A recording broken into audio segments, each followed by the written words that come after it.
Bonjour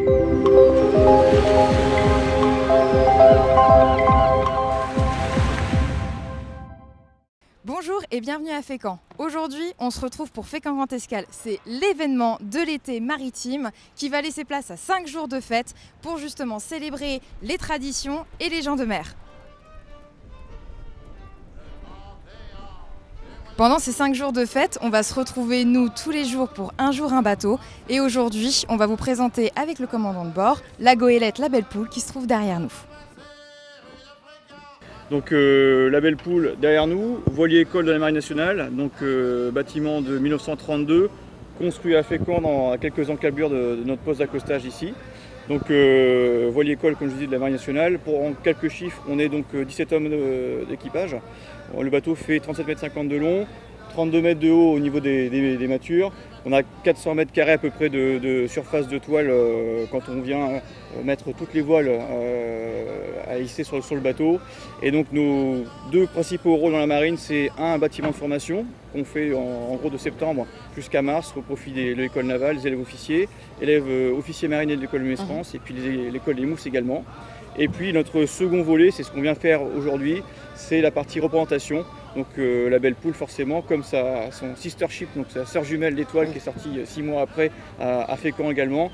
En fait on a un rôle évidemment de bâtiment vitrine, un bâtiment de 90 ans.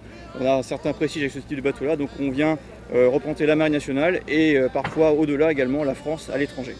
Donc ce qui fait la particularité de la goélette Belle Poule et son sister ship, la goélette Étoile, ce sont des goélettes à huniers qu'on appelle les goélettes paimpolaises ou les goélettes islandaises. Pourquoi ? Parce qu'elles ont cette voile carrée qui est à l'avant du premier mât et qui en fait est typique de ce type de bateau-là. Ce sont des répliques tout simplement des bâtiments de pêche qui partaient à Islande pour pêcher la morue sur les campagnes de pêche, qui concernent forcément tout le nord de la Bretagne et puis une partie évidemment de la Normandie.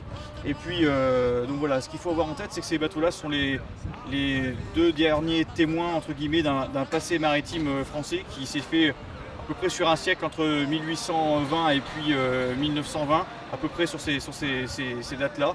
Et donc voilà, on continue à naviguer comme faisaient nos anciens, avec les mêmes ordres de mise en place de gréement. Alors on est un peu plus nombreux qu'eux, évidemment. Ils étaient une dizaine, 10, 11, 12 maximum, et nous on est un peu plus évidemment.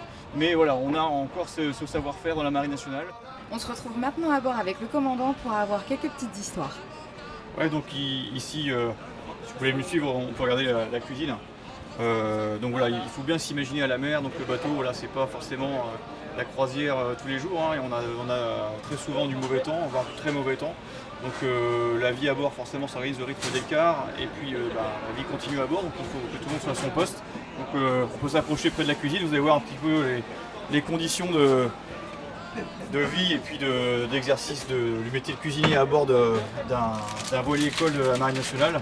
Donc on est sur une très petite cuisine où tout est optimisé, tout est organisé d'une manière optimale pour faire manger 3 fois par jour 17 hommes d'équipage. On est jusqu'à une trentaine de personnes quand on reçoit des élèves à bord également. Donc voilà, c'est un métier qui est assez particulier, et puis voilà, il faut s'imaginer le bateau à la mer avec les mouvements de plateforme. Voilà, il sort ses assiettes, il va servir en bas. Donc voilà, c'est de la cuisine parfois extrême.